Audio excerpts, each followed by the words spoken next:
Then the last example that we want to take a look at is again a function. This time it's m of x, and this function is ln of x divided by x, and we need to find the value of the first derivative in e, which is that 2,718. So you can just substitute 2,718 once you've found the first derivative. But this is now where it gets a bit tricky, because you can see that that is a division sum. This is a fraction. And we should then be able to use the quotient rule. But we have not covered the quotient rule before. So let's first rewrite the fraction as a multiplication. And then we can use the product rule and then see if we can use and understand the quotient rule to get the same answer. So pretty much what we do is we take that x, which is below the line, and we write it as a fraction, 1 over x, that is being multiplied with the ln of x. So then there, we have exactly the same expression. This time around, it is just a multiplication between two functions, which means we can use the product rule. And then looking at the application there of the product rule, we have the ln of x, the derivative of that is the 1 over x, multiplied with the original function of the other one, the again multiplied by 1 over x. And then moving to the second part of the product rule after the plus, we then have the ln of x there, and the derivative of 1 over x over there. Now, where does the derivative of 1 over x come from? That is pretty much grade 12 calculus, but let's just recap that for the sake of revision.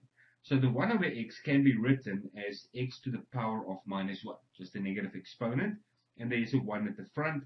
So according to the sum rule, you just multiply the exponent with the number at the front, so then it becomes a minus 1. And then you subtract 1 from the exponent, so it becomes x to the power of minus 2, which can then go below the line again, so it becomes 1 over x to the power of 2. So there we have that minus 1 over x to the power of 2 is the derivative of the second function. And then you can basically just simplify. 1 over x times 1 over x, that part is 1 over x squared, minus ln of x over x squared will give you that expression over there. That's the final answer of the first derivative. So then moving on to the quotient rule. The quotient rule itself is used when you are differentiating a fraction, where both the numerator and the denominator are functions of x. So remember, if you have just a normal fraction like a half or a quarter or 3/4 or something like that, it's a number, it's a constant. So you don't have to differentiate that.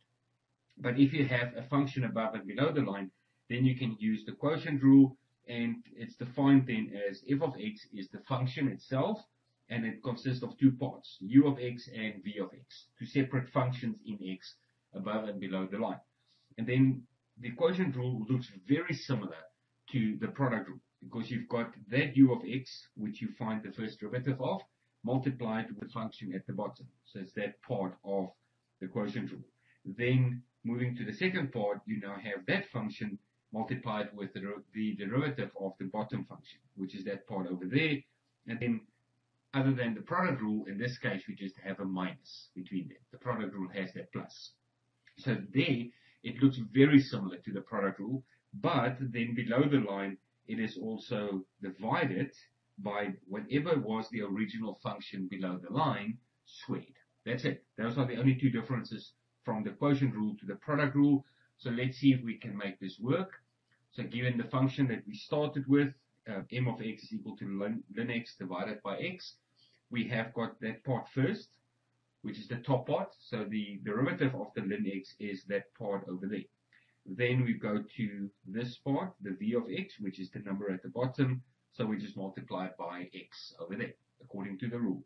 Then there is a minus, and then we've got the original function on top, which is now there, and the derivative of the function at the bottom, again, this just the sum rule is just the 1. So you have 1 over x times by x, which means the x's will cancel, and you'll be left with just the 1. And then ln of x times by 1 is just minus ln of x divided by the x squared below the line. And that is exactly what we found over there with the product rule. So you can see that the quotient rule makes it a little bit easier if you have a fraction and you don't want to rewrite the fraction as a multiplication. It's a very straightforward application of a formula, you get the exact same answer. Maybe it won't always be possible to write it as a multiplication or a product first. So then you can just apply the quotient rule in that case. And then ultimately for the last step, which we're not really going to go into, but you just substitute that x for e and then x for e as well. The ln of x will become the log of e. If you substitute the x for e, and remember ln is just log of e, and then you can see that that whole thing just becomes 1. So it becomes 1 minus 1 above the line, really, divided by e squared, but ultimately your final answer is just going to be 0.